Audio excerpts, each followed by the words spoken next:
नमस्कार, मैं हूं आशुतोष त्रिपाठी और आप देख रहे हैं दिल्ली एनसीआर दिन भर। सबसे पहले नजर सुर्खियों पर। भारतीयों की वापसी के लिए मोदी सरकार का master plan. Jyotiraditya Scindia, VK Singh समेत 4 केंद्रीय मंत्रियों ने संभाला मोर्चा। यूक्रेन के पड़ोसी देश जाकर देशवासियों को लाएंगे वापस। यूक्रेन में फंसी ग्रेटर नोएडा की छात्रा सकुशल पहुंची घर। वतन लौटी विश्वा ने बयां किए यूक्रेन के खौफनाक हालात। दिल्ली दंगा मामले में हाईकोर्ट ने सोनिया, राहुल, प्रियंका गांधी समेत कई नेताओं को भेजा नोटिस। कोर्ट ने पूछा, क्यों न आपके खिलाफ पक्षकार बनाकर चलाया जाए मामला। दिल्ली पुलिस ने गोगी गैंग के 2 शार्प शूटर और आर्म्स सप्लायर को किया गिरफ्तार। भारी मात्रा में हथियार बरामद। दिल्ली के निर्माण विहार मेट्रो स्टेशन पर 25 फीट ऊंची ग्रिल में फंसी बच्ची। सीआईएसएफ जवान ने जान पर खेलकर बचाया। यूक्रेन में फंसे भारतीय लोगों और छात्रों को सकुशल देश वापस लाने के लिए मोदी सरकार ने एक बड़ी योजना बनाई है, जिसके तहत 4 केंद्रीय मंत्रियों को एक विशेष कमेटी बनाकर यूक्रेन के पड़ोसी देशों में भेजा जाएगा। यह विशेष दूत वहां पर जाकर फंसे हुए लोगों से बातचीत करेंगे और उनको भारत वापस लाने के लिए विशेष इंतजाम करेंगे। पूरी रिपोर्ट देखिए। यूक्रेन में फंसे भारतीय लोगों को निकालने के लिए मोदी सरकार ने नई रणनीति बनाई है। इसके तहत 4 मंत्रियों को यूक्रेन के पड़ोसी देशों में भेजा जाएगा।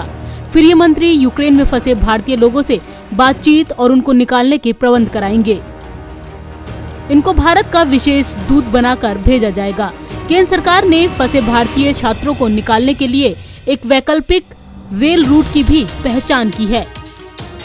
ये रेल रूट पश्चिमी यूक्रेन के उज़होरोड से हंगरी की राजधानी बुडापेस्ट तक जाता है। दरअसल प्रधानमंत्री नरेंद्र मोदी ने यूक्रेन संकट पर उच्च स्तरीय बैठक की अध्यक्षता की। इसमें यह फैसला हुआ कि 4 मंत्रियों को यूक्रेन के पड़ोसी देशों में भेजा जाएगा। इस मीटिंग में विदेश मंत्री S Jaishankar, commerce minister Piyush Goyal भी शामिल थे। केंद्रीय मंत्री हरदीप सिंह पुरी, ज्योतिरादित्य सिंधिया, किरण रिजिजू और सेवानिवृत्त जनरल वीके सिंह निकासी मिशन के तहत छात्रों की मदद करने के लिए यूक्रेन के पड़ोसी देशों में भेजे जाएंगे। जानकारी के मुताबिक ज्योतिरादित्य सिंधिया रोमानिया और मोल्दोवा जाएंगे।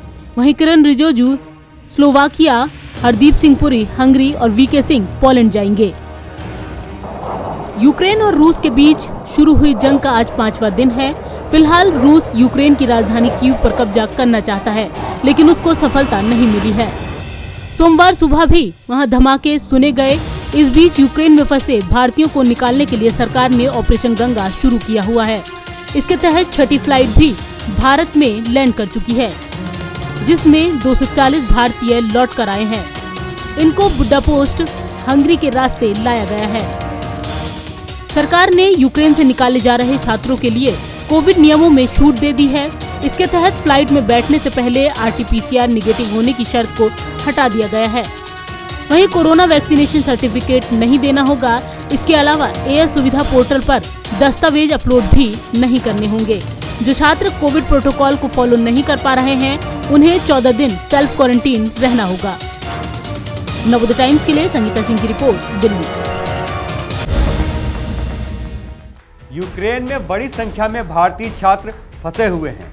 सरकार उनको वापस लाने के लिए इंतजाम कर रही है। इस दौरान कुछ भारतीय छात्र वापस भी आ रहे हैं।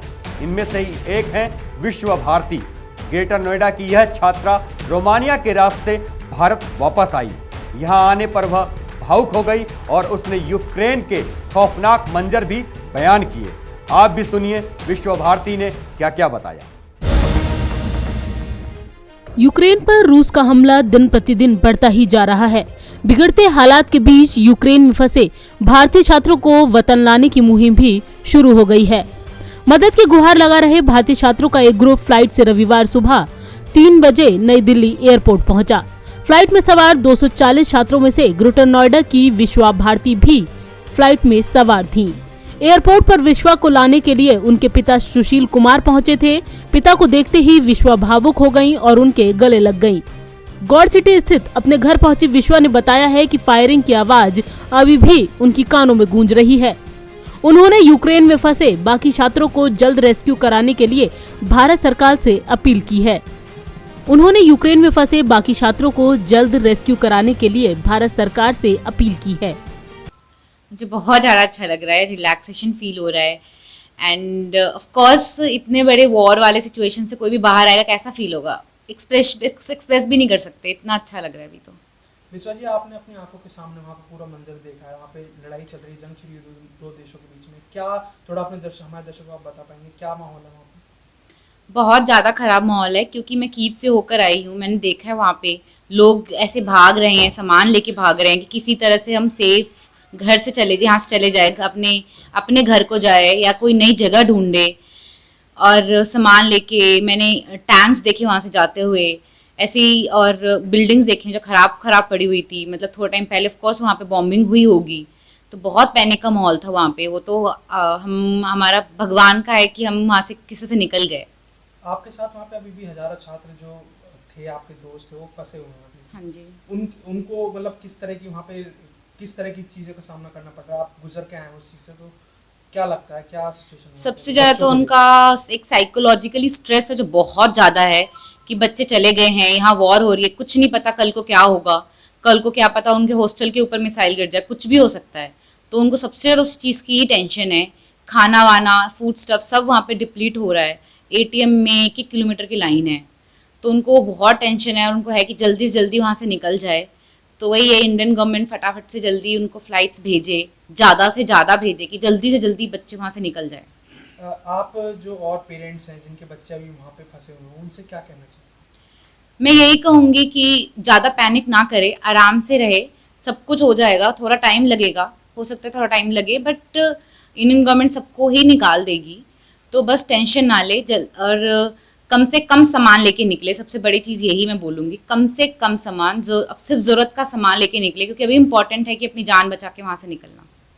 गौड़ सिटी स्थित 11 एवेन्यू निवासी विश्वा भारती यूक्रेन की BSMU यूनिवर्सिटी में MBBS छठे साल की छात्रा हैं। वो बुधवार को भारत वापसी के लिए साथियों के साथ कीव एयरपोर्ट के लिए निकली थी। एयरपोर्ट रूट पर जाम होने की वजह से फ्लाइट मिस हो गई। इसके बाद यूनिवर्सिटी ने भारतीय दूतावास से संपर्क कर रोमानिया के रास्ते बुखारेस्ट एयरपोर्ट से छात्रों के एक ग्रुप को फ्लाइट से नई दिल्ली एयरपोर्ट पहुंचाया। युद्ध के बीच यूक्रेन से बेटी की वतन वापसी के बाद परिवार ने राहत की सांस ली है और परिवार में खुशी का माहौल है। अब तो ऐसा फील हो रहा है कि ऐसे सब कुछ मिल गया हो, इससे ज़्यादा क्या कहूँ। लेकिन मेरी फीलिंग उसके साथ है जो वहाँ पे लड़के फंसे हुए हैं और उसके पेरेंट्स को क्या दर्द होता होगा, मुझे इसके लिए एक फीलिंग है। और यहाँ पर जो भी मीडिया है या कम से कम ये वो हमारे PM हैं, विदेश मंत्री हैं, उनको ये अब रिस्पॉन्स होनी चाहिए कि वहाँ पे फ़्लाइट की संख्या बढ़ाए। बहुत ज़्यादा वहाँ रस है, बॉर्डर पे रोमानिया बॉर्डर पे, पोलैंड बॉर्डर पे, हंगरी बॉर्डर पे, और जितने सारे हमारे इंडियन बच्चे हैं वो सब वहाँ पे आ रहे हैं। भीड़ हो रही है, मारामारी हो रही है, सब कुछ हो रही है। अब ये इंडिया के हाथ में है कि जितनी जल्दी हो सकते हैं उन लोगों को पिक करे वहाँ से। जब और जब आप पता चला आपकी मतलब बेटी फ्लाइट पकड़ ली है वहाँ से, तो वो क्षण कैसा था आपके लिए? वो अपूर्व क्षण था। वो क्षण एक ऐसा था ऐसे कि हमें अब कोई टेंशन नहीं है, हम टेंशन फ्री हो गए बस। तो सर आप गवर्नमेंट से क्या अपील करना चाहेंगे लास्ट? गवर्नमेंट से अपील मैं यही करना चाहता हूँ कि जो हमारे वहाँ बच्चे मतलब हैं उसको वो जल्दी से वहाँ से रिकवरी करे, ये इंडिया लाए। क्योंकि अभी तो बहुत कम लोग आए हैं, 2000 भी अभी नहीं आए हैं इसमें रिसेंटली, और ये 1-2 फ्लाइट से कुछ भी नहीं होने जा रहा है। 400-500 डेली आ रहा है। ये है नहीं ये अभी की सिचुएशन। अभी की सिचुएशन है कि कम से कम 10 फ्लाइट वहाँ भेजे। जो बच्चे हैं वहाँ पे आ चुके हैं, ऐसा नहीं है कि इनको लाना है गवर्नमेंट को, वो ऑलरेडी वहाँ पे आ चुके हैं। रोमानिया बॉर्डर पे, पोलैंड बॉर्डर पे, और यूक्रेन में स्थिति अच्छी नहीं है। यूक्रेन जो लोग हैं, गवर्नमेंट है, वो इंडियन के साथ स्थिति थोड़ा अच्छा नहीं ये कर रहे हैं। तो इसमें गवर्नमेंट अपनी ओर से पहल करे। रूस के हमले के बीच भारत अपने नागरिकों को यूक्रेन से बाहर निकालने की योजना पर लगातार काम कर रहा है। लगातार फ्लाइट्स के जरिए छात्रों को वापस लाया जा रहा है। विश्वा के पिता ने सरकार से सभी बच्चों को सलामत वापस लाने की गुहार लगाई है और सरकार से अपील की है कि फ्लाइट्स की संख्या बढ़ाकर भारतीय छात्र छात्राओं को वापस लाया जाए। ग्रेटर नोएडा से अनिल चौधरी के साथ संगीता सिंह की रिपोर्ट, नवोदय टाइम्स। दिल्ली दंगों के मामले में हाईकोर्ट ने कुछ बड़े नेताओं को नोटिस जारी करके उनसे पूछा है कि क्यों न उनके खिलाफ इस मामले में पक्षकार बनाकर मामला चलाया जाए। जी हां, एक याचिका दाखिल की गई थी जिसमें कहा गया था कि दिल्ली दंगा कुछ राजनेताओं के भड़काऊ बयान के बाद भड़का था। आप भी देखिए पूरी रिपोर्ट। दिल्ली हाई कोर्ट ने 2 साल पहले हुए दिल्ली दंगों के मामलों में कई नेताओं को नोटिस भेजकर जवाब देने के लिए कहा है। अदालत ने पूछा है कि क्यों ना इस केस में उनके खिलाफ पक्षकार के तौर पर मामला चलाया जाए। हाईकोर्ट ने जिन नेताओं को ये नोटिस भेजा है उनमें कांग्रेस की अंतरिम अध्यक्ष सोनिया गांधी, राहुल गांधी और प्रियंका गांधी वाड्रा शामिल हैं। इसके अलावा दिल्ली हाईकोर्ट ने ऐसा ही नोटिस केंद्रीय मंत्री अनुराग ठाकुर, बीजेपी नेता कपिल मिश्रा और बीजेपी सांसद परवेश वर्मा को भी भेजा है। हाईकोर्ट ने सभी से 4 मार्च 2022 तक इस पर जवाब मांगा है। हाईकोर्ट ने आम आदमी पार्टी के नेता और दिल्ली के उप मुख्यमंत्री मनीष सिसोदिया और पार्टी नेता अमानतुल्लाह खान, AIMIM के नेता वारिस पठान और अकबरुद्दीन ओवैसी के अलावा महमूद प्राचा, हर्ष मंदर और अभिनेत्री स्वरा भास्कर को भी ऐसा ही नोटिस जारी किया है। आपको बता दें कि इस याचिका में दिल्ली के मुख्यमंत्री और आम आदमी पार्टी सुप्रीमो अरविंद केजरीवाल के खिलाफ भी प्राथमिकी दर्ज करने के निर्देश देने की मांग की गई है। नॉर्थ ईस्ट दिल्ली में हुए दंगों को 2 साल बीत चुके हैं। नॉर्थ ईस्ट दिल्ली में साल 2020 में 23 फरवरी से 26 फरवरी तक दंगे हुए थे। इस दौरान 53 लोगों की मौत हुई थी। इन दंगों में 581 लोग घायल भी हुए थे। 24 और 25 फरवरी को नॉर्थ ईस्ट दिल्ली में दंगाइयों ने जमकर उत्पात मचाया था। इन दंगों के मामले में कुल 755 FIR दर्ज की गई थी। नवोदय टाइम्स के लिए संगीता सिंह की रिपोर्ट, दिल्ली। अब बात करते हैं दिल्ली पुलिस के गुडवर्क की। जी हां, कंझावला थाने की पुलिस ने गोगी गैंग के 2 शार्प शूटर और 1 आर्म्स सप्लायर को रंगे हाथ दबोच लिया। इनके पास से पुलिस को भारी मात्रा में हथियार भी बरामद हुए हैं। आप भी देखिए पूरी रिपोर्ट। राजधानी में अपराध और अपराधियों के दी एंड के लिए जुटी दिल्ली पुलिस को एक और बड़ी सफलता हासिल हुई है। दिल्ली की कंझावला थाना पुलिस ने मुखबिर की सूचना के बाद गोगी गैंग के 2 शार्प शूटर और 1 आर्म्स सप्लायर को रंगे हाथों धर दबोचा है। इनके पास से पुलिस को भारी मात्रा में हथियार बरामद हुए हैं। साथ ही चोरी के वाहन भी बरामद हुए हैं जो हथियार सप्लाई के लिए इस्तेमाल होने थे। कल यानी 26 तारीख को पुलिस स्टेशन कंझावला की टीम ने कुख्यात जितेंद्र गोगी गैंग के 2 शार्प शूटर और 1 आर्म्स सप्लायर को गिरफ्तार किया है। इनके पोजीशन से हमने कुल 9 पिस्टल्स, जिसमें एक टर्किश मेड पिस्टल भी है, 5 एक्स्ट्रा मैगजीन, 35 जिंदा कारतूस और चोरी की 2 टू व्हीलर्स बरामद किए हैं। स्ट्रीट क्राइम्स में फायर आर्म्स के बढ़ते इस्तेमाल के मद्देनजर जिले में एक एक्सटेंसिव ड्राइव चलाई जा रही है।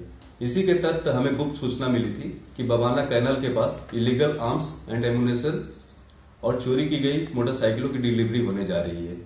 इस सूचना के आधार पर तुरंत ही SHO कंझावला जनरल सिंह के नेतृत्व में एक टीम का गठन किया जाता है, जिसका overall supervision ACP Begumpur Shri BK Singh साहब कर रहे थे।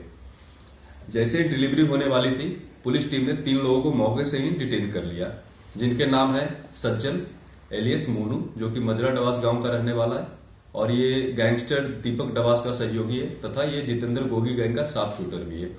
इस पर पहले से भी अटेम्प्ट टू मर्डर और आर्म्स एक्ट जैसे 5 संगीन मुकदमे दर्ज हैं। दूसरा गिरफ्तार किया गया प्रशांत एलियस मित्तू है, ये भी मजरा डवास गांव का रहने वाला है, और इस पर भी पहले से आर्म्स एक्ट और अटेम्प्ट टू मर्डर के 2 मुकदमे दर्ज हैं। तीसरा रवि भारद्वाज एलियस पहलवान है, जो कि हरवेली गांव का रहने वाला है। यह बेसिकली आर्म्स इलीगल आर्म्स का सप्लायर है। पुलिस ने मुखबिर से मिली सूचना के बाद घेराबंदी कर इन तीनों बदमाशों को रंगे हाथों धर दबोचा है। पकड़े गए तीनों आरोपी दिल्ली एनसीआर में कई वारदातों को अंजाम दे चुके हैं। गिरफ्त में आए गोगी गैंग के दोनों आरोपी जेल में बंद अपने आकाओं के हुक्म पर गैंग के दूसरे सदस्यों को वारदातें करने के मकसद से हथियार सौंपने वाले थे, लेकिन पुलिस ने इनके मंसूबों पर पानी फेरते हुए इन्हें पहले ही गिरफ्तार कर लिया। फर्दर डिटेल इंट्रोगेशन में गिरफ्तार किए गए 3 लोगों ने हमें बताया कि ये जेल में बंद कुख्यात गैंगस्टर दीपक डवास एलियस तीतर और योगेश एलियस टुल्ला के लिए काम करते हैं। जेल में बंद ये दोनों गैंगस्टर इन्हें जेल से ही निर्देश देते हैं, जिसके आधार पर ये गैंग मेंबर्स के लिए आर्म्स एम्युनिशन तथा चोरी की गई गाड़ियों की सप्लाई करते हैं ताकि फर्दर क्राइम को अंजाम दिया जा सके। अभी तक की पूछताछ में हमने इनसे 2 केस वर्कआउट किए हैं, जो कि एक पीएस कंझावला का है और दूसरा पीएस मंगोलपुरी का है। दोनों ये मामले अभी एमबी थेफ्ट के हैं। फर्दर इन्वेस्टिगेशन इसमें भी और जारी है। Thank you. इन बदमाशों की गिरफ्तारी के बाद पुलिस लगातार पूछताछ कर रही है। पुलिस ने कई मामलों के सुलझने का दावा भी किया है। पुलिस ने सभी आरोपियों को गिरफ्तार कर विभिन्न धाराओं में मुकदमा दर्ज कर लिया है और आगे की कार्रवाई में जुट गई है। साथ ही आरोपियों से लगातार पूछताछ कर इनके अन्य सदस्यों और हथियार सप्लायर्स के बारे में जानकारी जुटाई जा रही है। पुलिस जेल में बंद इनके आकाओं पर भी कानूनी शिकंजा कसने की कवायद शुरू कर चुकी है। दिल्ली से अनिल कुमार के साथ संगीता सिंह की रिपोर्ट, नवोदय टाइम्स।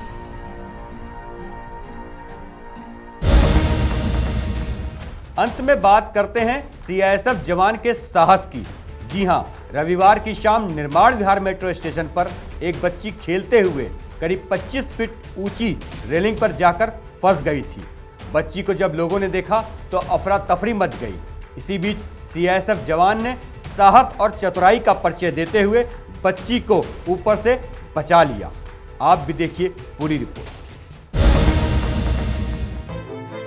दिल दहला देने वाली ये तस्वीरें दिल्ली के निर्माण विहार मेट्रो स्टेशन की है, जहां 25 फीट की ऊंचाई पर लगी इस ग्रिल में फंसी बच्ची को बचाने के लिए एक सीआईएसएफ जवान ने अपनी जान की परवाह किए बगैर रेस्क्यू के लिए पहुंच जाता है। घटना रविवार शाम लगभग 6 बजे की है। निर्माण विहार मेट्रो स्टेशन पर एक बच्ची खेलते खेलते जमीन से लगभग 25 फीट ऊपर लगी 1 फुट से भी कम की रेलिंग पर पहुंच गई। वहां पहुंचने के बाद जब उसे अपनी गलती का एहसास हुआ तो वो रोने लगी। उस बच्ची ने लौटने की कोशिश की लेकिन नाकाम रही। उसके रोने की आवाज सुनकर लोगों का ध्यान उस पर गया तो वहां मौजूद लोगों के हाथ पैर फूल गए। लोगों ने आनन फानन में मेट्रो सिक्योरिटी में तैनात सीआईएसएफ कर्मी को इसकी सूचना दी। इसके बाद सीआईएसएफ जवान ने बिना देरी किए रेस्क्यू ऑपरेशन शुरू किया। सीआईएसएफ कर्मी अब सावधानी से उस पतली सी रेलिंग पर चलते हुए उस बच्ची के पास पहुंचा और बच्ची को सावधानी से पकड़कर रेलिंग के दूसरे किनारे तक लाया। इसके बाद बच्ची को उसके मां को सौंपा। बच्ची अपनी मां के पास पहुंचकर शांत हुई और उसकी मां भी काफी खुश नजर आई। बताया जा रहा है कि ये बच्ची यहीं मेट्रो स्टेशन के नीचे रहती है और खेलते खेलते ऊपर तक पहुंच गई। जब बच्ची की आवाज लोगों ने सुनी तो उस बच्ची को रेस्क्यू करवाया गया। बच्ची के रेस्क्यू का ये वीडियो सोशल मीडिया पर भी जमकर वायरल हो रहा है। लोग सीआईएसएफ जवान की दिलेरी की जमकर सराहना कर रहे हैं। नवोदय टाइम्स के लिए संगीता सिंह की रिपोर्ट, दिल्ली। दिल्ली एनसीआर दिन भर में अभी के लिए इतना ही। मुझे दीजिए इजाज़त। अगर आप हमें यूट्यूब पे देख रहे हैं तो सब्सक्राइब करें, अगर फेसबुक पे देख रहे हैं तो लाइक करें। नमस्कार।